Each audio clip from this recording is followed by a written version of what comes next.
Have you ever had a hard time identifying your customer? Everyone tells us that we need to go deep into the demographics and we need to understand them in more depth. But often when you're writing copy, especially direct response copy, or you're just trying to get to the nitty-gritty of who your customer is, there should be more strategies in place to help flesh out who this person is that you're actually marketing towards. So that way, the one piece of marketing that's created is the one piece and hopefully only piece they need to convert. That is the goal of direct response marketing. But how do we actually learn who they are? Welcome to the Magnetic Marketing Podcast. In this episode, we get to listen as Bill Glazer goes deep into the head of our customers. He's going to talk about several different strategies that he uses in order to help write copy better. Now, at the end, he's going to talk about different boosters that you're going to be able to use for your copy. And yes, demographics will be a topic, but there are several exercises that come before that even should take place. What are those? And how does this work? Let's go ahead and jump into getting inside the head of your customers with Bill Glazer.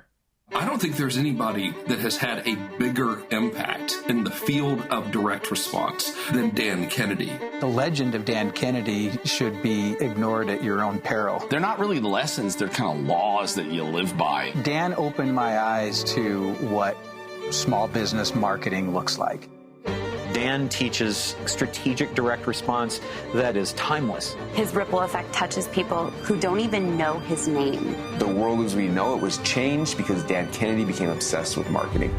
Welcome to the Magnetic Marketing Podcast with your host, Dan Kennedy. Getting inside the head of the customer. So yesterday, I spent some time with you yesterday going over sort of basic concepts of copywriting, okay? And today I want to really take it to the next level where we use our skills that we have or need to develop in writing copy, but get to a point where we can get inside the head of the customer. And this is, I'm going to tell you, this is going to be a process today, and it's going to require a fair amount of exercises that we do today of actual stuff that you do in order to figure this thing out. And I will also tell you that what I'm going to be sharing with you today and teaching you today is probably the most valuable thing that you can ever do for your business if you're trying to communicate and sell to people. So this is going to be a very, very valuable process that we're going to go through today. And do not take this lightly. This is a pretty serious thing. It's probably going to be the most serious thing that I'm going to be doing with you in Peak Performers for this entire year. So make sure, again, that you take it very seriously. So there's a bunch of exercises. The first exercise is mistakes my prospects make. So what I want you to do is I want you to first individually, not as a group. So to begin with, this is an individual project. You're looking at who are my prospects. Who are the people that I want to sell? Not the people that I am selling, but the people that I want to sell. Who are my prospects, and what are the mistakes that they're making in regard to the product and or services that I am providing to them? What are the mistakes that they're currently making? And you want this list to be as long as you possibly can make it.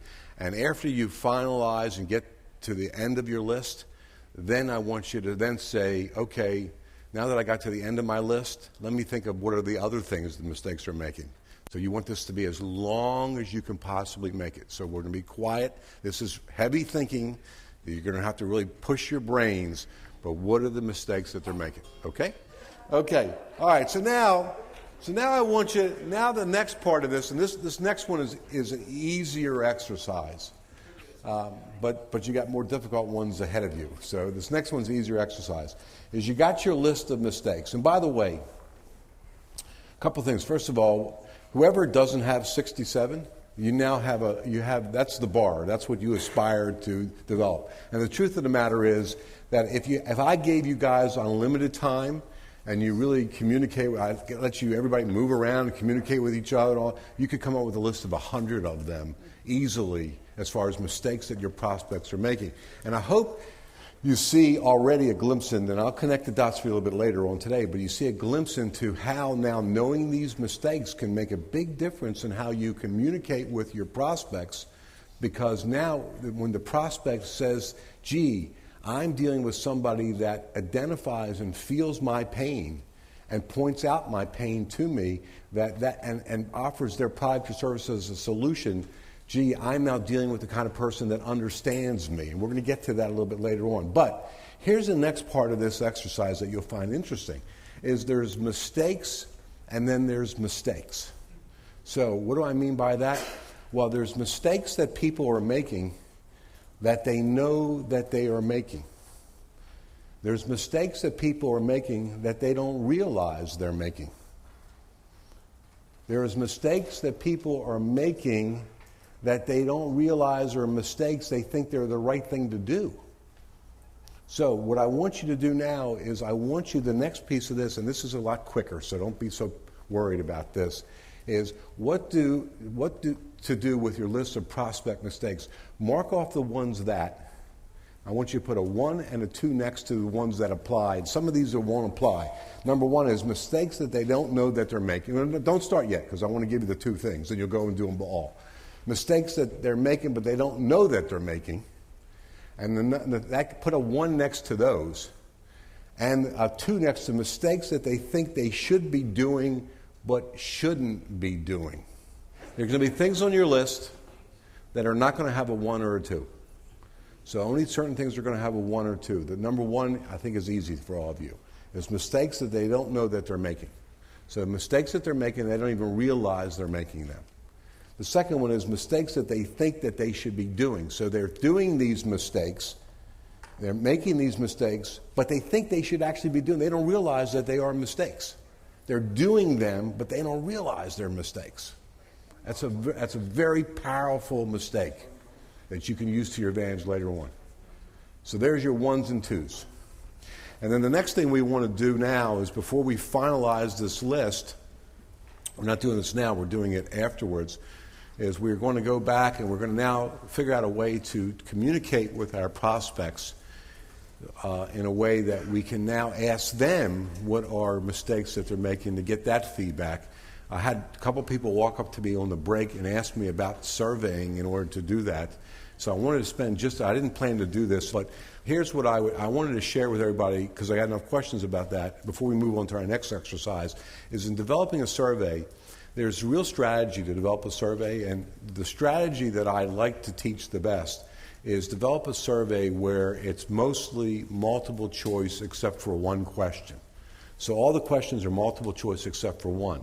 So for example, I used this example with Beth when she came up and talked to me, was one question that would be, if you're providing, for example, marketing solutions, and of course obviously everybody's not offering marketing solutions, but one really good question on a marketing solution where you're providing marketing solutions, one good question on the survey is, how many strategies do you have in place currently that are every month are repeatedly bringing you new customers? 0 to 1, 2 to 4, 5 to 7, 8 and above. And most people do not have any strategies in place where every month it's bringing them new customers. So almost everybody's going to check it off 0 to 1. And what that does is 2 things. First of all, it's an easy thing to fill out. It's multiple choice. And number 2 is, as they're filling it out, it creates to them, it shows them that there's a need for help. So the survey can do 2 things for you. One thing it can do for you is it can actually identify things to you that can help you to build what it is you're looking to build, in this particular case, what mistakes they're making. The other thing is the process of getting them to fill out the survey can also make them understand that they need solutions. And just the process of filling out the survey can be more valuable than even the information that you're going to get out of it. It's with the process you walk them through. Okay, so after we do that, after we survey our prospects and we find out some more things, hopefully some things that we haven't identified, we're going to find 2 things in that process. Number 1 is we're going to find things that we haven't identified, And the other thing is we're going to be finding things that are on top of mind of our prospects. So even if there are things that we have identified, they're going to be telling us what are the things that they're thinking. And the things that they are thinking are very, very valuable to us because we want to, it's the Robert Collier Principle, we want to enter into the conversation that's already in their mind.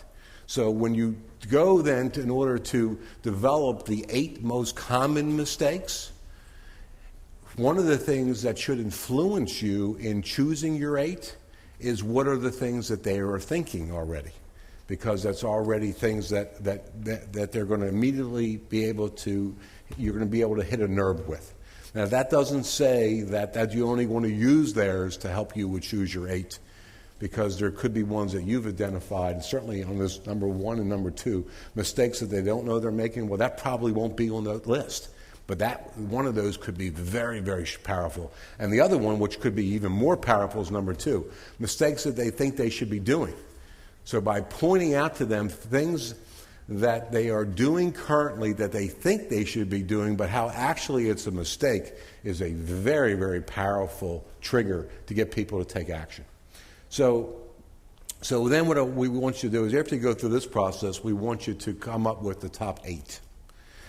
And by the way, when I say that in a way that I want to make sure you understand, so I'm going to be very clear about this, that once you develop your top 8, that doesn't mean that you need to stop there. So like Fabian's point that she made before is a valid point, is she's got her list of whatever, 40-some of some and 20-some of some others, that she says she's going to use this all the time in writing, and she's going to rotate them around and use them in her teleseminars, and you should always be using the whole list. But also what I'm saying is not only just use the whole list, but come up with the big 8. Okay? All right. So the next one we're going to do, and we can start handing this out. Well, no, don't start handing it out. Is when I started my BGS marketing system in late 1998. And 2 years later, in 2000, I actually went back and rewrote my sales letter. And when I rewrote my sales letter, I asked myself this question of, who is my customer? If I had to say to myself, I'm looking at my customer, who is he? I figured out who is he and what are his traits. And I actually, it's kind of interesting how this whole thing got across, because it was just a happen chance conversation that I had with Rory Fatt, who is the marketing guru to the restaurant industry. And one day I'm talking to Rory, and he says to me out of the blue, he says to me, my customer is Gus. And I said, what do you mean your customer is Gus? He says, my customer is Gus. My customer is a guy that's standing behind the counter in a fast food place, and he's answering the phone, and he's making pizzas, and he's flipping hamburgers, and he's got a little bit of sweat rolling off of him, and he's got sort of a dirty T-shirt on right now, and he's a little grungy looking, and his name is Gus, you know. And so every time I talked to him, I got Gus in my mind. So I went back and said, gee, who's my customer? And at the time, I was dealing almost exclusively with menswear retailers. By that time, 2000, already other retailers were finding me, but most exclusively with menswear retailers. And I said, gee, who's my customer? My customer became Sydney. My customer was Sydney. And the truth of the matter is, when I thought about it, is the most common name that I had of menswear retailers that I dealt with was Sydney. So my customer was Sydney. And I said, what are the common traits of my Sydney? And I came up with, again, after giving a lot of thought to it, and I really worked at it very, very hard, I came up with another list of my traits, not common traits, of traits. And so what I want to do now is I want to do this next exercise. Now you can hand this out, is building your own Sydney. Describe your ideal customer traits. And I'm giving you some examples here because I felt you need a little bit of help, but these are just to get you started. So age, their personality, how they live, what they enjoy doing, political affiliation, their religion, Male versus female, their marital status, do they have children, do they have grandchildren, on and on and on and on. So if you think about your current customers, now this is no longer prospects, this is your current customers. So you all have got customers. Start making the list of what your Sydney's customer traits are. Got it?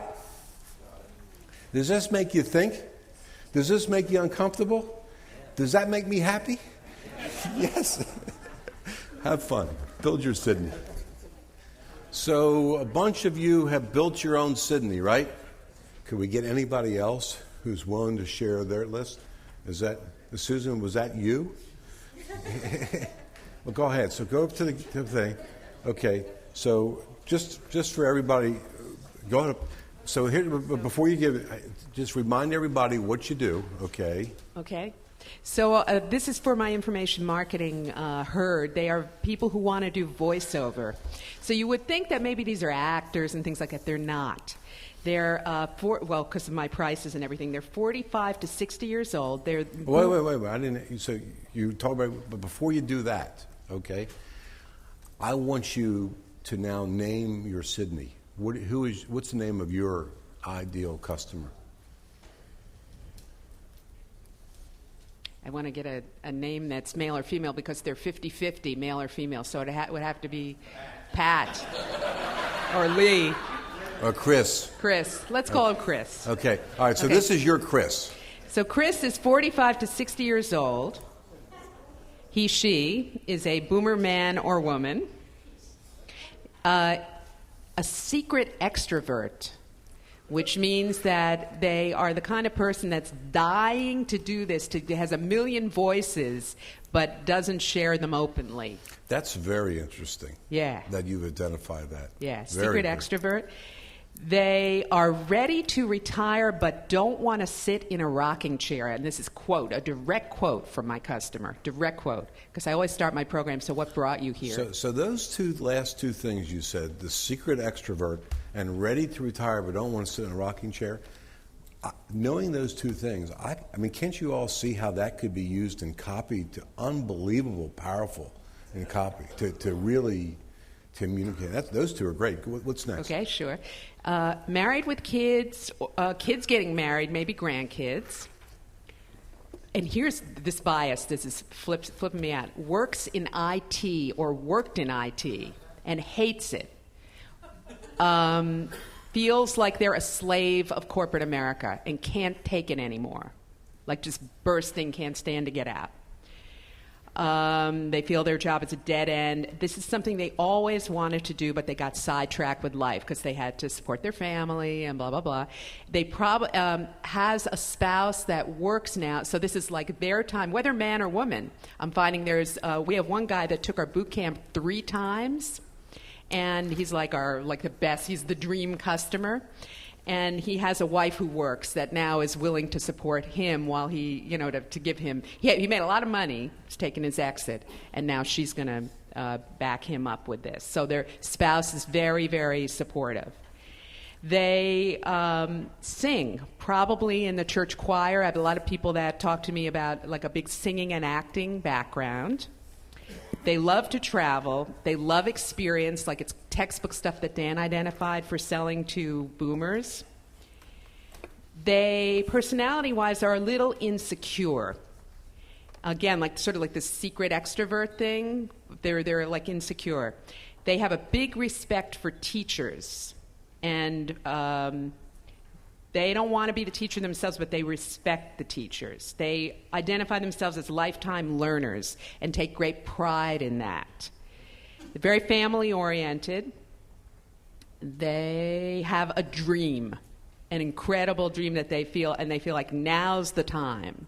I just wrote a piece about the Russert effect, about Tim Russert, so to my continuity program. So they really identify with that. Very creative. Like, for example, I have one guy in my marketing mastermind that sews his own shirts and homeschools his kids. He sews his own shirts? Sews his own shirt. Does a good job. It might be horrifying to you, but I had another woman, couple of people from Texas, a lot of people from Texas. One woman gave a barbecue. I thought this was brilliant. To initiate her voiceover career, she did a huge Christmas party, which she did the barbecue and invited all her customers. So very creative in that way. Former media people who did radio once. I say, once you smelled the microphone, you never forget it. You know, you get it in that one thing that they did some college radio. They do not live in a big city like New York or LA. So, out of curiosity, that language you just used, once you smelled the microphone, yeah. is that language they identify with? No, I haven't put it yet. Oh. The smell of the microphone. It's a shame, but it's good. It's a shame they don't identify. It is very good. Studio equipment has like a I thought that was a common trait. They go around and sniff microphones. So God, there's a wonderful smell of new audio equipment. Some people here probably like new car smell. We have new audio equipment smell. They confuse action with accomplishment, activity with accomplishment. So they're like really excited that they got their postcard done, you know, for marketing, and it's like a big deal. They see our program as a third place. Somebody at my table said, kind of like Ron, kind of like Starbucks. So there's a lot of talk about this is my family, this is the Great Voice family. I'm coming to everything that you do, and it is nice. I'm very proud that we've been able to give them that feeling. So Well, I think you've done a great job. Thanks. I really do. Thanks.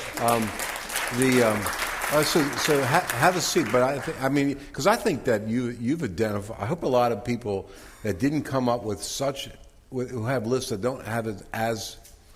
First of all, I hope everybody came up with as good a list as that. But for those of you that didn't come up with lists that had things that were as insightful as that, because there's a lot of very insightful things there. That gives you inspiration to come up with more insightful things like that.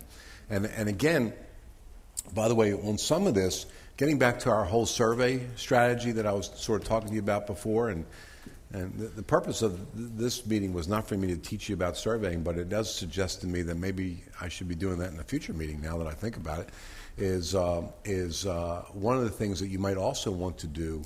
And you got to be more careful with this on your surveys, but you might want to be asking them questions that identify certain traits. Now, you're not going to be able to get as specific a lot of those real insightful things on your survey because that's going to be too difficult to get out of the survey.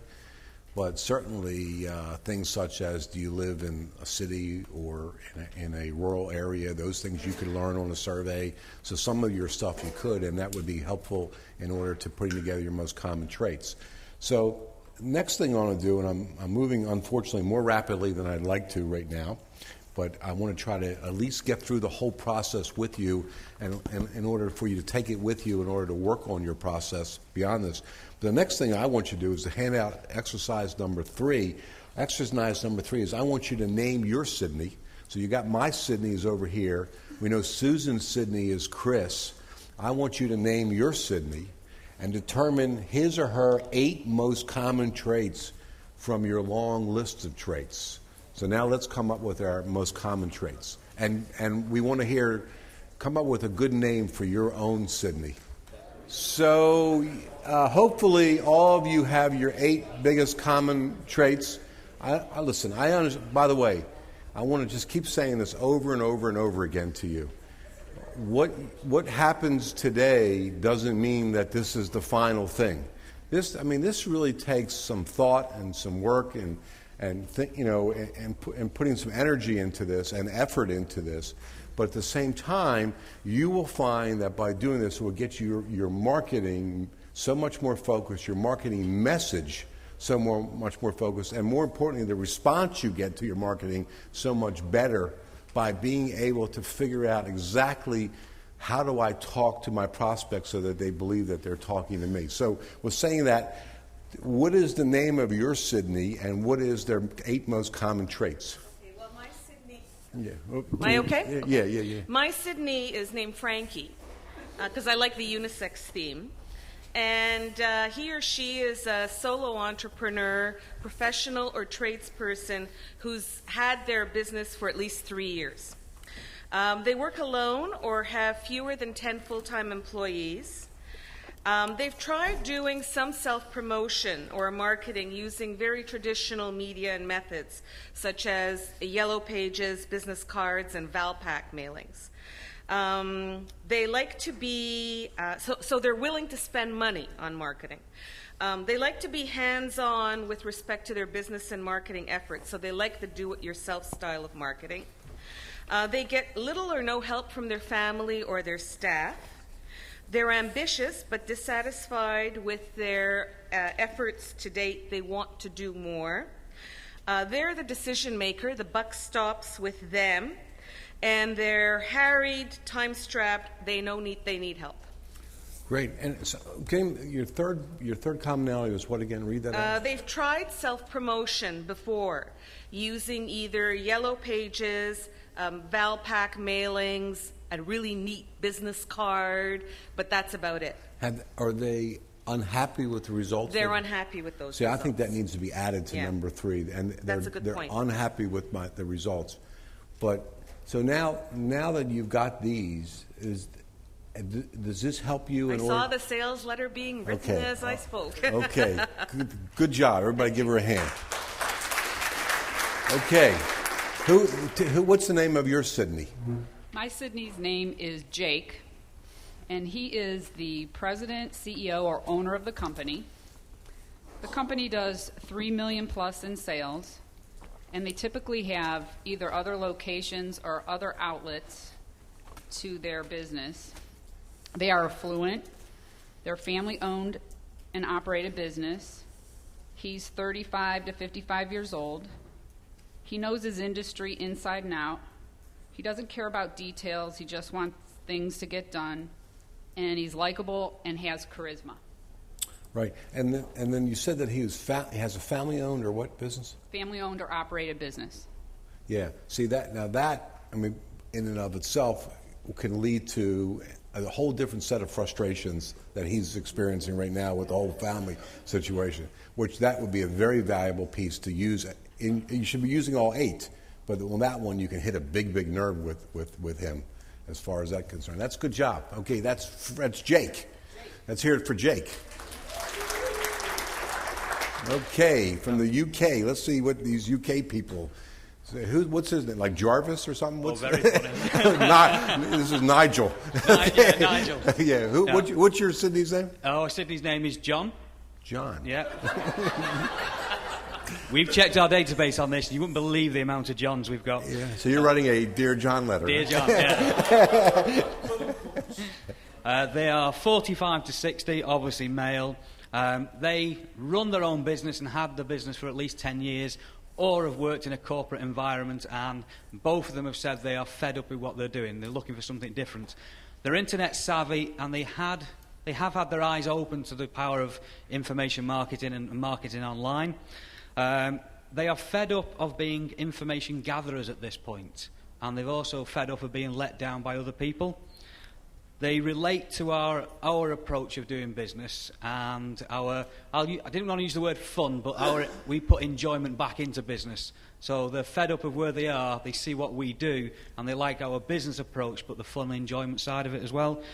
But more importantly, they also lack confidence in their own ability. We see it all the time. We know they can do it, but they themselves lack confidence in their own ability. Yeah. So your point that you made about the fact that they are fed up with what they do and they lack confidence in their own ability, those are 2 very, very big emotional triggers that you could be working on with your copy. But obviously all 8 of them are really good. And, I mean, that's a pretty good focus for your exact client. Good job. So give John our best, okay?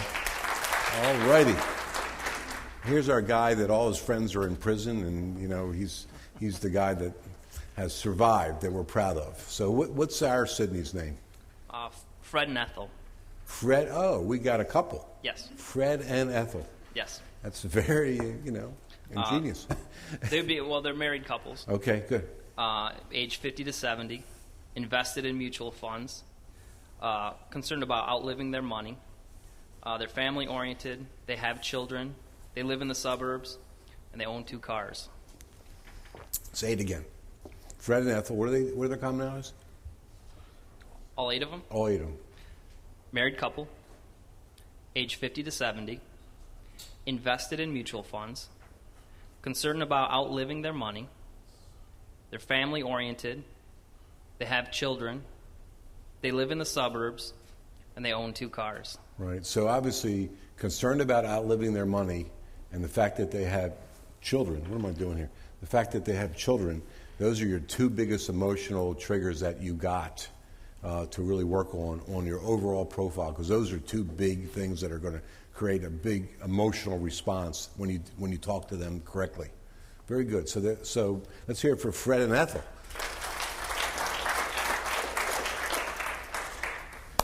And so here's the guy that's burying his Sydney, okay? So, all right.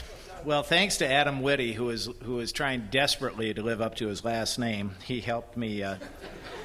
He helped me name this person. I was having a hard time, and he said, "Well, why don't you just envision a toe tag with John Doe on it?" So here we go for John Doe.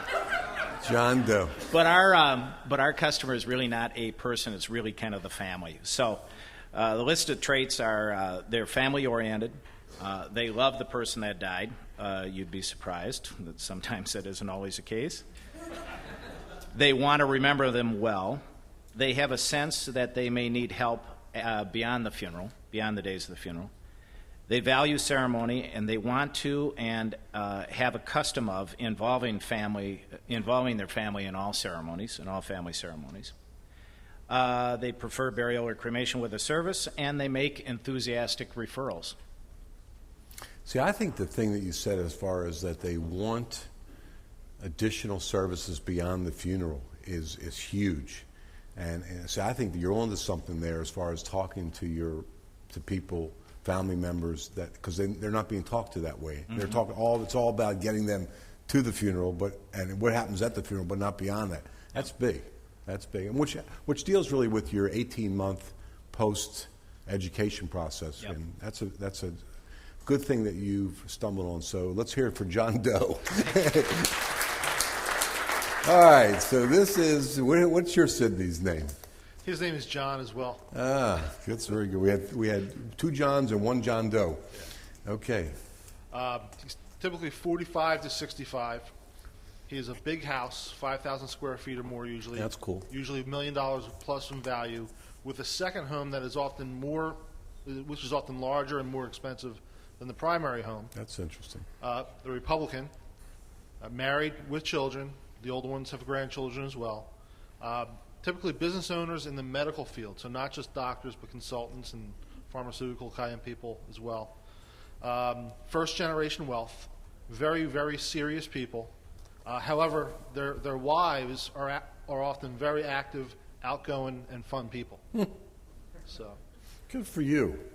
I would think that those 8 things, putting those on paper, would be very insightful for you in thinking of how now going out and getting more prospects for your business. Especially the issue about the fact they're multifamily homeowners, multi-house owners, and they're owning houses that have $1 million or more in value.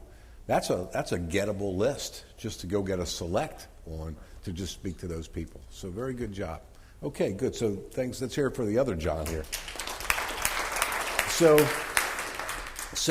what I would tell you to do again is to go back and make your exercise number 2, which is building your own Sydney.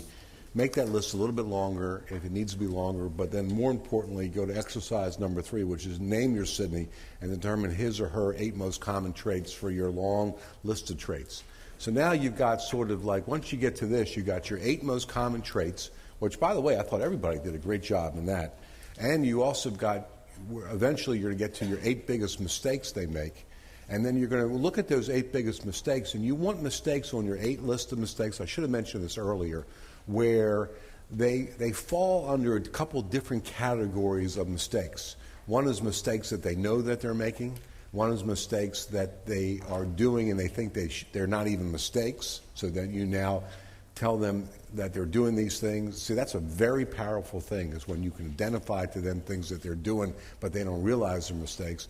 And others are mistakes that they're making that they think that they don't even, mistakes they're making that they don't even realize that they're making. So those are the 3 most common. And you want to treat each of those differently and speak to those each differently. So now you're crafting your message. So now the next thing is this one right here, and this is exercise number 4. And this one, what you need to do is you need to sort of put all the pieces of the puzzle together. You need to establish your credibility with your Sydney, so whoever your Sydney is, usually John, by building out your own story, letting him or her know that you know what it's like to be in their world.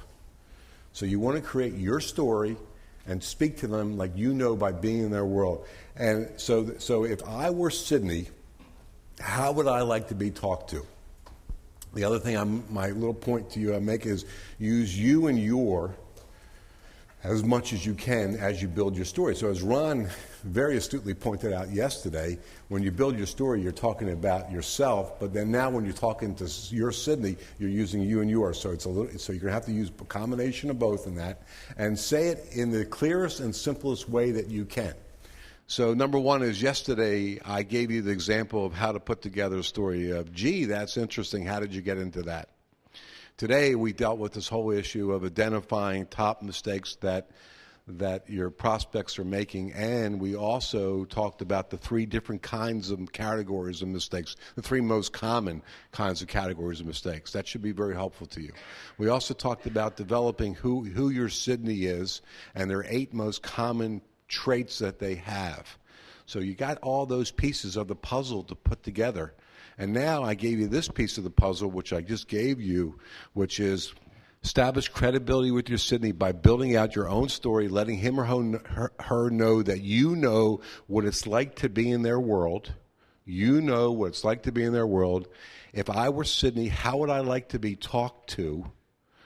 Use you or your and say it in the clearest and simplest way you can. I want to give you a couple more copy boosters today before we go into interesting stuff. Because these are a couple that are not in my Creating Copy That Sells course. So these are some extra things. Number 1, and this might be in the course, read your copy out loud. Any of you that are writing copy, I always find that when I read my copy, after I finish it, when I read it out loud, I will always go back and make really valuable changes to my copy once I do that.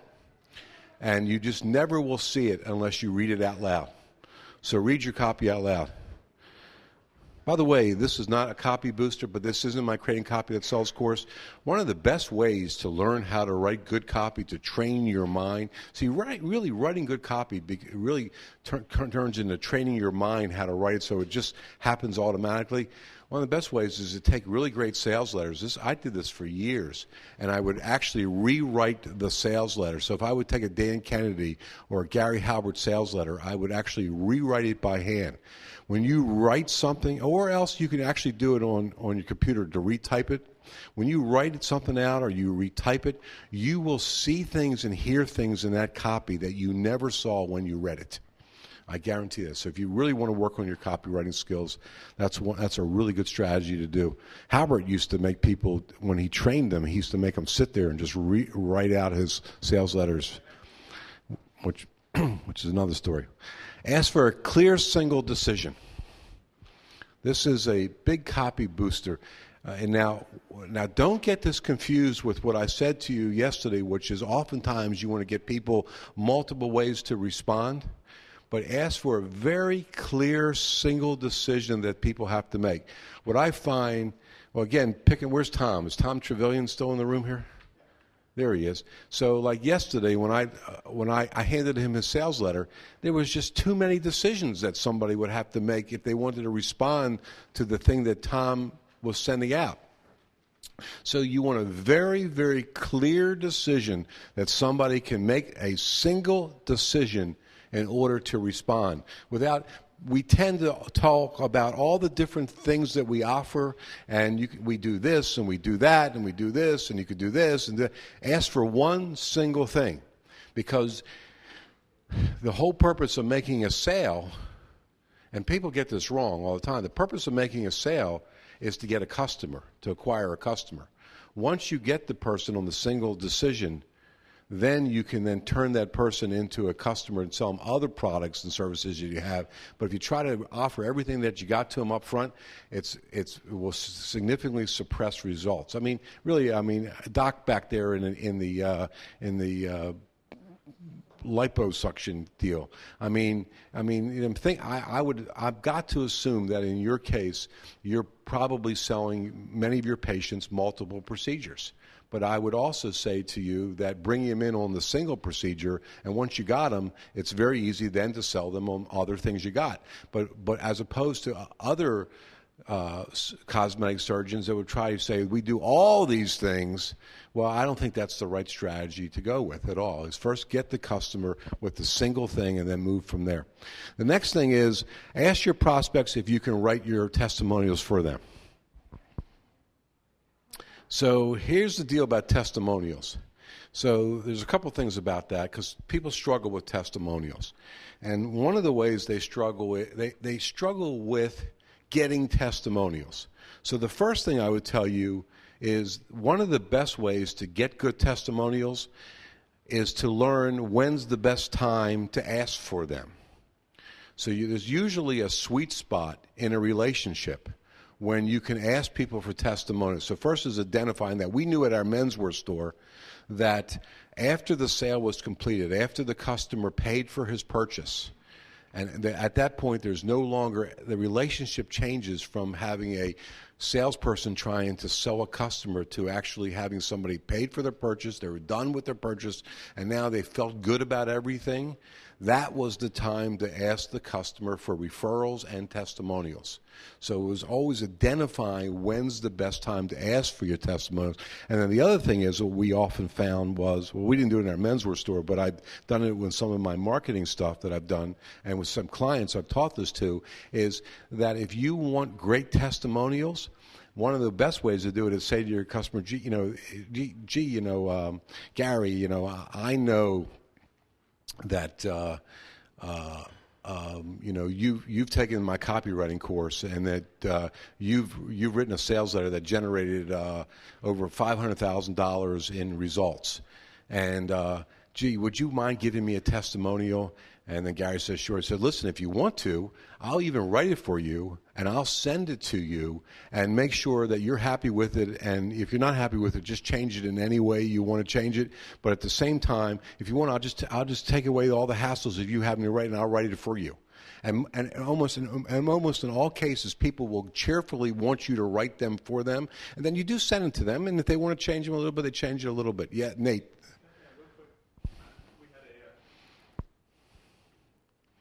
Had one of our CPA coaching members do something where he had written out 12 testimonials as templates to put in front of his clients and said, hey, pick one of these. And had a lot of them just loved that he did that. And he had them oriented to the different hot buttons for using his services.